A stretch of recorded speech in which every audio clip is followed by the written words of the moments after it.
Hello, everyone, and welcome to our presentation on athlete success patterns in the NBA.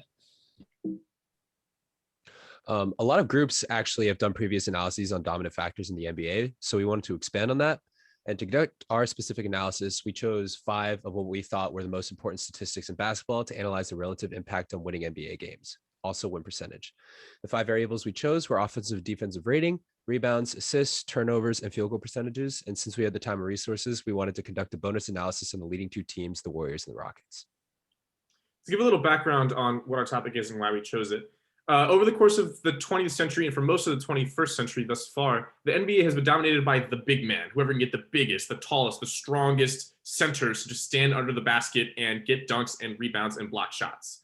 But over the past 6 or 7 years, there's been a big shift away from that dominant big man into more skill, more perimeter prowess, more three-point shooting.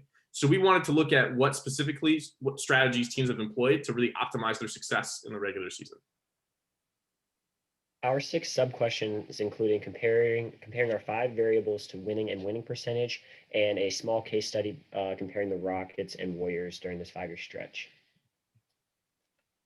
Like Thomas mentioned, the NBA has been shifting rapidly over the past decade. So we decided to pick seasons that were pretty close to the season we're at now. And we didn't include the COVID season because obviously that screwed up all the metrics. And basically, once we had our seasons, we did a total accumulation of all the deterministic and whole numbered variables, and we did an average accumulation of all the continuous variables. And once we had that, we identified each variable we looked at and its distribution by itself, and then we performed variation and covariation analyses on all of the variables we looked at, and then we also did some modeling as well to further see our trends. For rebounds, we won't bore you with all the analysis, but basically, as you can see, the correlation coefficient is pretty negative for offensive rebounds versus wins, while it's positive for defensive rebounds and total rebounds. So basically, you don't want to worry too much about offensive rebounds, but I mean, if you can get as many rebounds as possible and really focus on them on the defensive end. Just to give a little context on shooting metrics, there are really 2 different subsets of shooting metrics that you can look at. First, you can look at just volume. How many shots are you taking per game? And you can also look at efficiency, which is, at what rate are you converting on those field goal attempts? So for total field goal attempts, there was a pretty strong correlation coefficient there. Kind of what I talked about before with, shifting away from 2-pointers to more 3-pointers, there was a pretty strong negative correlation with volume of 2-point field goal attempts. And moving into the efficiency side of things, there was an incredibly strong correlation coefficient with 3-point field goal percentage. And our next analysis was of assists and wins. An assist is basically when you pass to a teammate and they make a shot off of your pass. So the correlation coefficient between assists and wins was moderately positive, but there was a strong positive correlation between assist to turnover ratio and wins, signifying that handling the ball well is important.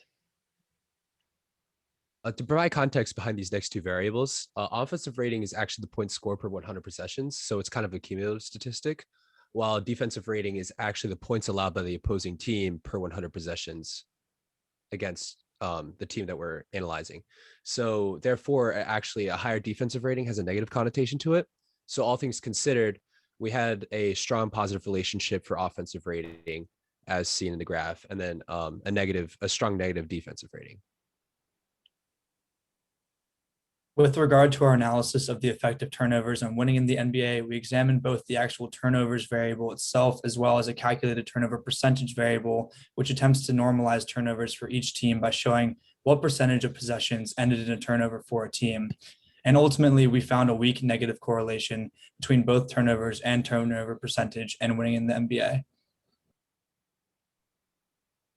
We also decided to look at the Warriors and the Rockets separately because they had set themselves apart from the rest of the crowd in the data that we were looking at. And in that period of time, the Warriors had won multiple championships and had the winningest season of all time, whereas the Rockets were only moderately successful. So we wanted to see what set them apart.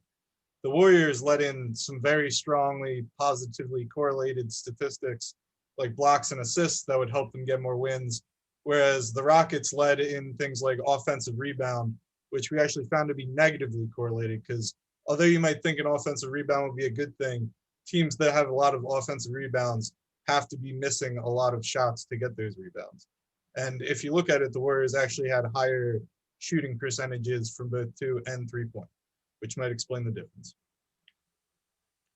all in all, we found that defense is not as important to offense in terms of winning percentage, and taking care of the ball, limiting turnovers, and passing it around efficiently to get assists are very important, as well as taking as many shots as possible. Thank you for listening to the presentation.